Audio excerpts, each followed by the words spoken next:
Pollachi case. இந்த கேஸ பத்தி தெரியாதவங்க யாருமே இருக்க முடியாது. ஏன்னா இந்தியா முழுவதும் இந்த கேஸ பத்தி எல்லாரும் பேசிக்கிட்டு இருந்தாங்க. இந்த கேஸ்ல சம்பந்தப்பட்ட அந்த 9 கொடூர ஜந்துக்கள், மிருகங்கள், கொடூர ரேபிஸ்டுங்களுக்கு இப்ப ஹைகோர்ட் ஒரு ஜட்ஜ்மெண்ட் கொடுத்திருக்குது. அந்த ஜட்ஜ்மெண்ட்ல ஹைகோர்ட் என்ன சொல்லியிருக்குன்னா, இவனுங்க எல்லாருமே 9 பேரும் வாழ்நாள் முழுவதும் ஜெயில தான் இருக்கணும், இனிமேல் வாழ்க்கை முழுக்க ஜெயில தான் கழிக்கணும், அப்படியாப்பட்ட ஜட்ஜ்மெண்ட் தான் ஹைகோர்ட் கொடுத்திருக்குது. இந்த ஜட்ஜ்மெண்ட் வந்து கிட்டத்தட்ட 6 வருஷம் கழிச்சு அந்த கேஸ் நடந்து ஜட்ஜ்மெண்ட் கொடுத்திருக்காங்க. இந்த ஜட்ஜ்மெண்ட் வந்ததுக்கு அப்புறம் எல்லா சாதாரண மக்களும் என்ன சொல்றாங்கன்னா, நீதி நிலைநாட்டப்பட்டுச்சு, எங்களுக்கு ஒரு பிரச்சனைனா கண்டிப்பா சட்டம் வந்து தட்டி கேட்கும் அப்படின்னு எல்லா மக்களும், சாதாரண மக்கள் சொல்லிக்கிட்டு இருக்காங்க. ஆமா, கண்டிப்பா நீதி நிலைநாட்டப்பட்டுச்சு தான் சொல்லணும். இப்போ இன்னைக்கு வீடியோல இத பத்தி தான் நம்ம டீடைலா பார்க்க போறோம். வாங்க வீடியோக்குள்ள போலாம். அதுக்கு முன்னாடி நீங்க இன்னும் நம்ம சேனலை சப்ஸ்கிரைப் பண்ணலனா சப்ஸ்கிரைப் பண்ணிக்கங்க.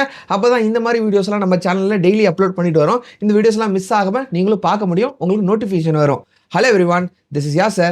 Welcome to Yasser Speaks.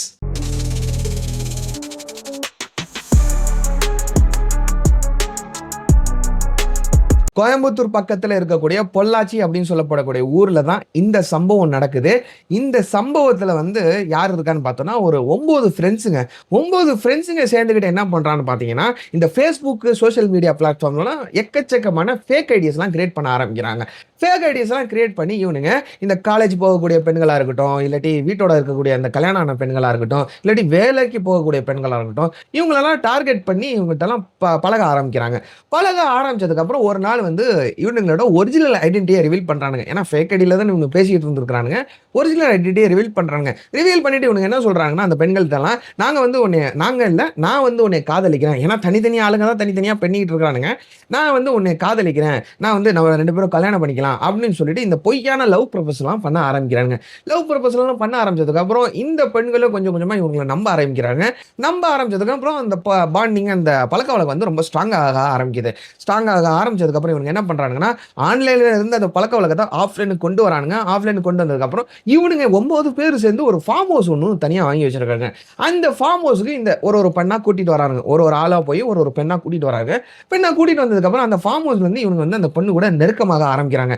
இந்த பெண்களும் சரி லவ்வர் தானே, காதலிக்கிறோம், கல்யாணம் பண்ணிக்க போகிறோம் அப்படின்னு இவங்களை நம்பி அவங்களும் நெருக்கமாக ஆரம்பிக்கிறாங்க.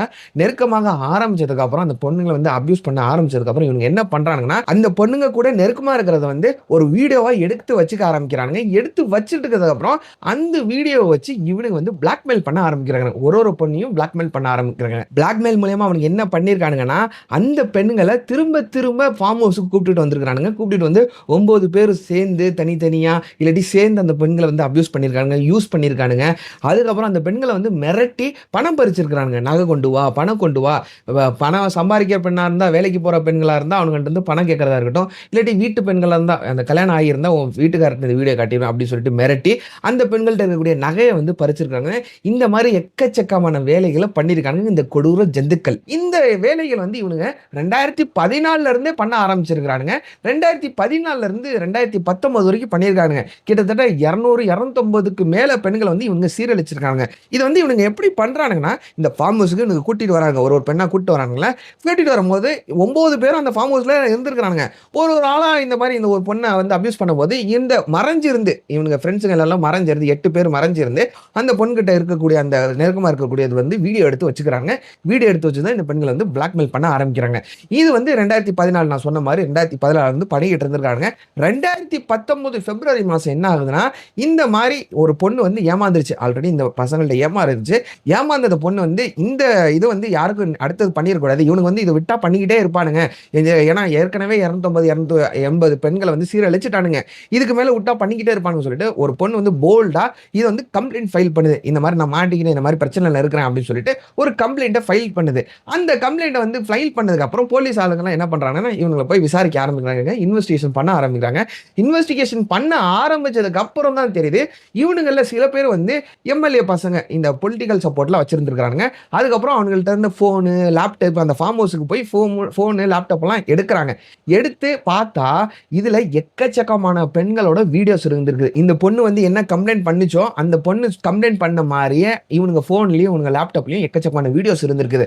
அந்த வீடியோஸ் எல்லாம் எடுத்து பார்த்தோம்னா, ரொம்ப கொடூரமா இருந்திருக்குது. என்ன பண்ணியிருக்கானுங்க இந்த ஜந்துக்கள், வெறி பிடிச்ச ஜந்துக்கள வந்து அந்த ஃபார்ம் ஹவுஸ்க்கு கூட்டிட்டு வந்ததுக்கு அப்புறம், அந்த பெண்கள வந்து சித்திரவதை பண்றது, இந்த டார்ச்சர் குடுக்குறது, பெல்ட்டால அடிக்கிறது, சூடு வைக்கிறது, இந்த மாரிலாம் பண்ணி ஆனந்தப்பட்டுருக்கானுங்க. இதுலலாம் அவனுங்க வந்து சந்தோஷம் அடைஞ்சிருக்கானுங்க.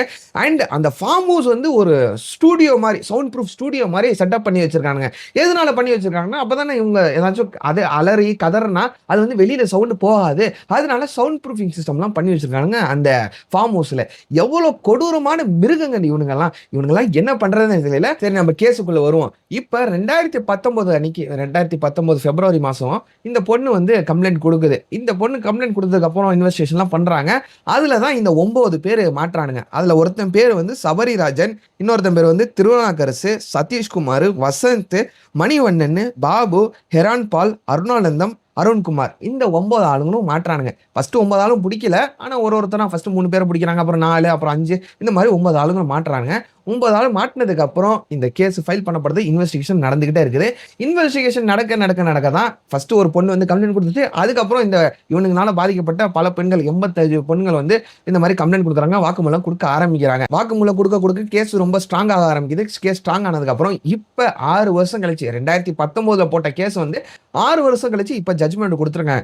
இந்த ஜட்ஜ்மெண்ட்ல என்ன சொல்றாங்கன்னா, இவனுங்க எல்லாருமே 9 பேரும் வாழ்நாள் முழுவதும் இனிமேல் ஜெயில்ல தான் இருக்கணும் அப்படின்னு சொல்லி ஜட்ஜ்மெண்ட் எழுதியிருக்காங்க. அது மட்டும் இல்ல, இந்த ஜட்ஜ்மெண்ட்ல அந்த பாதிக்கப்பட்ட பெண்கள் எல்லாத்துக்குமே பாதிக்கப்பட்டாங்கன்னு சொல்லிட்டு நிறுவனமாச்சுல அந்த பெண்கள் எல்லாத்துக்குமே இந்த குடும்பத்தாருங்க, இந்த 9 பிள்ளைங்களை பெத்தாங்கல்ல அந்த குடும்பத்தாருங்க, அவங்க வந்து 80ல இருந்து 85 லட்சம் வரைக்கும் பணம் குடுக்கணும் அப்படின்னு சொல்லிட்டு இந்த ஜட்ஜ்மெண்ட்ல குடுத்துருக்காங்க. இப்போ வந்து பல பேர் என்ன சொல்றாங்கன்னா, எதுக்கு 6 வருஷம் கழிச்சு இந்த ஜட்ஜ்மெண்ட்ட குடுத்துருக்காங்க? ரொம்ப லேட்டா குடுத்துருக்காங்க ஜட்ஜ்மெண்ட்.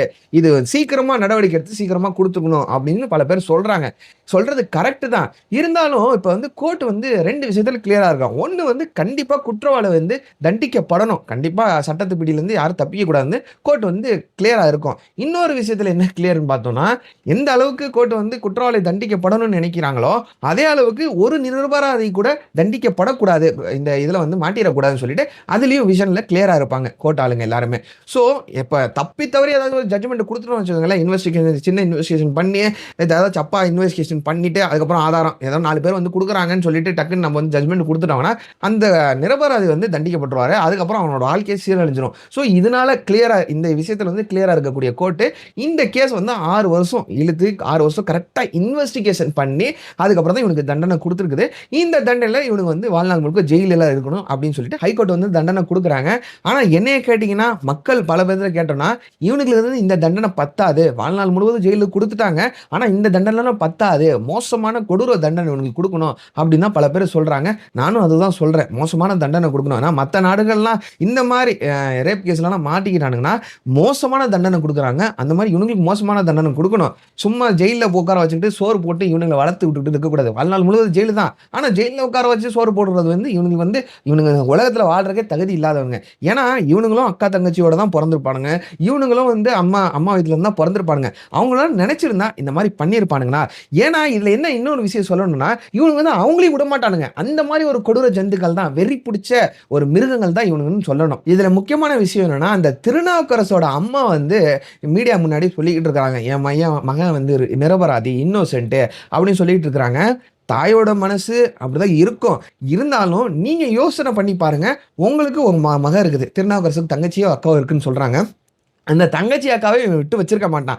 அந்த அளவுக்கு ஒரு கொடூரமான ஜந்து தான் இந்த 9 பேரும். திருநாவுக்கரசு மட்டும் நான் சொல்லல. இந்த 9 பேரும் அந்த மாரி ஒரு கொடூர ஜந்துக்கள் தான். இந்த மாரி கொடூர ஜந்துக்கள்லாம் தயவு செஞ்சு தாயா இருந்தாலும் நீங்க எல்லாம் சப்போர்ட் பண்ணாதீங்க.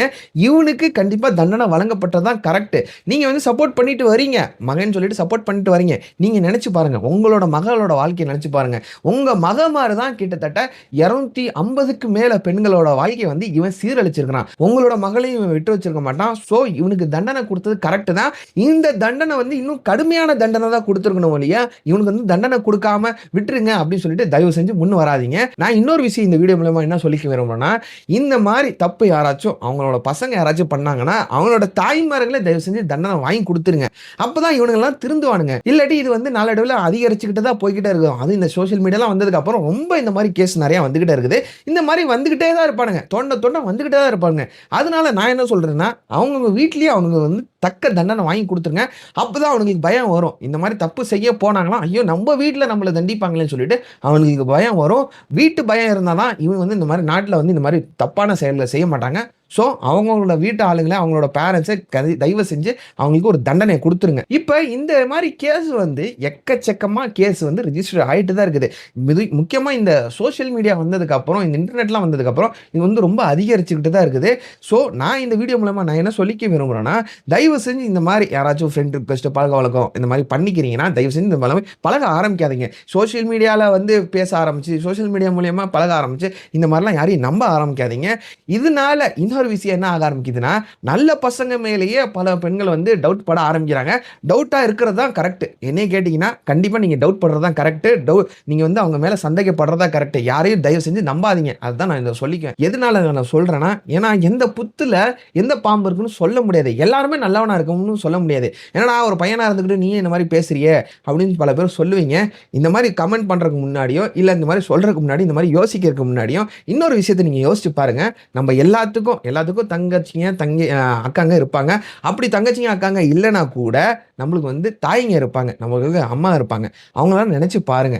அவங்களும் பெண்கள் தான். இப்ப அவங்கள இந்த சிச்சுவேஷன்ல நீங்க நினைச்சு பார்த்தீங்கன்னா நீங்க வந்து யாரும் இந்த மாதிரி யோசிச்சு திட்ட மாட்டீங்க. ஸோ அவங்களோட சேஃப்டிக்காக தான் நான் சொல்றேன். எல்லா பசங்க மேலேயும் கண்டிப்பா நீங்க டவுட் படணும். எல்லா பெண்கள்ட்டையும் நான் சொல்றேன். எல்லாரும் நீங்க கண்டிப்பா டவுட் படுங்க, சந்தேகப்படுங்க. சந்தேகம் தான் உங்களை வந்து பாதுகாக்கும். அது சொல்லிட்டு இந்த வீடியோ நான் முடிச்சுக்கிறேன். நாளைக்கு இன்னொரு வீடியோவில் இன்னொரு இன்ட்ரெஸ்டிங்கான வீடியோவில் பார்க்கலாம். டில் தென் டேக் கேர். பாய்.